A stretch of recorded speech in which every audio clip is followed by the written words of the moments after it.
So welcome to Digital DNA. You're in the Upstart Starter Zone. My name's Alistair Cameron from Starticus, and I am joined by Emma from Genysys Engine. Emma, lovely to have you with us. Thank you, it's lovely to be here. No, thank you. And is this the first time you've been at Digital DNA, or? It is the first year, but I'm glad I'm here. Excellent, excellent. So tell us a little bit about Genysys Engine. Like, what is it and where are you at the moment with the business? Okay, well, Genysys Engine is the creators of Wally, the AI website assistant, and he is the same as a full team of designers, developers, and marketers. So you can ask Wally anything you want about which articles to recommend, how to outperform your competitors, how to rank for a keyword, to develop you a different website page, and he'll go do that from text, voice, or media alone. Excellent, excellent. And how did you conceive that idea in the first place?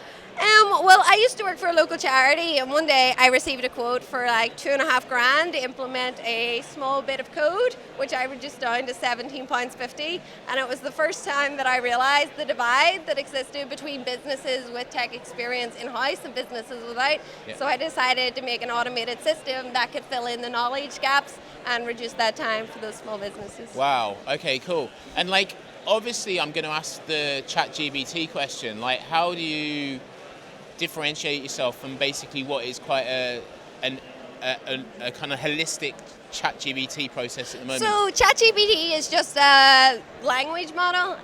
Wally's going to be a proactive assistant. So Wally connects with language models like ChatGPT and Bard and stuff. So we make that connection within about 8 hours. Yeah. So we can connect any models we want to expand what Wally actually does. So that's the difference, because he can connect all of them rather than Good. just have one function. Good, because it must be quite scary. You're probably getting asked that question quite a lot, aren't you? Is that... Yeah, I mean, the first 3 years, a lot of people, said it couldn't be done, they called it witchcraft. It was crazy, but like now that AI is now everywhere and it's no longer sci-fi, people are like, oh, that's really cool. And what's the kind of typical kickback on what you're doing? Is it the fear that people will lose their jobs because of what you are creating, or will it help businesses to better spend their time on other things? Businesses love the idea of it, small businesses, because they're tired of spending all the money on DIY website builders. They're sick of hitting maintenance mode. They're sick of not making any money from their website.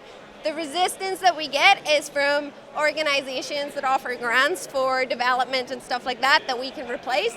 And I think at that point, that's where the fear kicks in for them, where with small businesses, it's a halo, it's like an angel that's been given to them that they didn't have before. So maybe those grants should just come to Genysys Engine directly then from now on. I think, well, they kind of work their way back to us, They get given to someone else and then they give it to us to help them out. Got you. So in terms of your startup journey so far, like where are you at in terms of your processes? Are you at the stage where you've gone out to customers? Are you piloting? Like where are you at? Yes, so we started research and development in August 2019. We became a limited company in March 2021, and we only began selling in April 2022. Excellent. And in terms of obviously that acquisition of customers, what are you like at the moment? Like what stage are you at? Well, we're growing at a rate of 33% each month, so we're pretty healthy. Excellent, good stuff. And like in terms of investment, is that something that you're looking for? We are looking for investment. We're looking for $250,000 for 20%. We've secured 135 of it, so we're looking for that 115K. So if anyone wants to invest. No, totally. And have you looked at like crowdfunding platforms or anything like that? We have looked at crowdfunding, but there's a lot of additional marketing and stuff that goes in there where it's a lot easier to scale a company with sales than it is on donations. Yeah, totally. So like obviously what comes next for you guys? You going the team? Are you going to go international? Like what's the plan? So our next step is to take Wally from this reactive assistant where you physically ask him to change your website to a proactive one. So he's going to pinpoint any issues that it can foresee coming up for you and recommend things in advance. He's also going to change website pages in live time. So we're going to create the brick and mortar experience online. So if me and you went onto the same website page, with different goals, we would see completely different pages, because you might be interested in buying a BMW, and I might be interested in buying a Ford Fiesta. No, that's really cool. So, and I think that's where AI should be going, is that it's more of a proactive approach rather than you having to ask the questions and getting responses. It's all the saving time, you think about like Alexa or Siri or anything else. Like if Alexa could predict what you wanted to listen to based on, your mood and the time of day and everything else. Like, how much better would that system be than constantly asking for the same song and not hearing it? It's the same thing with Wally. Totally. And like, what's been the biggest challenge that you've had so far? Like, what's the thing that's maybe held you back? Or hardware.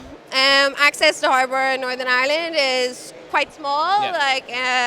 Especially for GPUs and things like that. I find a lot of partnerships are AWS based for we're using Scan, and we're using Google for things and stuff. So it's been very restrictive and actually getting access to things to train faster. So as soon as we've now got that partnership with Scan, so we're now the next 12 months it's just going to be full scale ahead to proactive Wally. Oh, nice one. And like, finally, tell us about the team. Like, who have you got working with you on this? So it's just myself and my partner Matthew Eaton. He's an aerospace engineer, a mechanical engineer, full stack developer. He was working models in the Royal Australian Air Force back in 2017. Amazing. So he's built the entire system. I'm a philosopher, digital marketer. I'm the customer experience side of it. I'm the website side of it, the SEO, and obviously how the models kind of come together, because I ask a lot of why.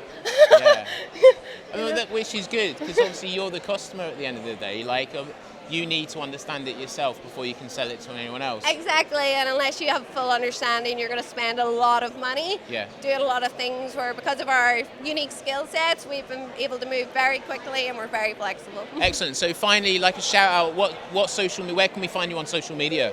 You can find me on LinkedIn, Facebook, YouTube, Twitter, all at Genysys Engine.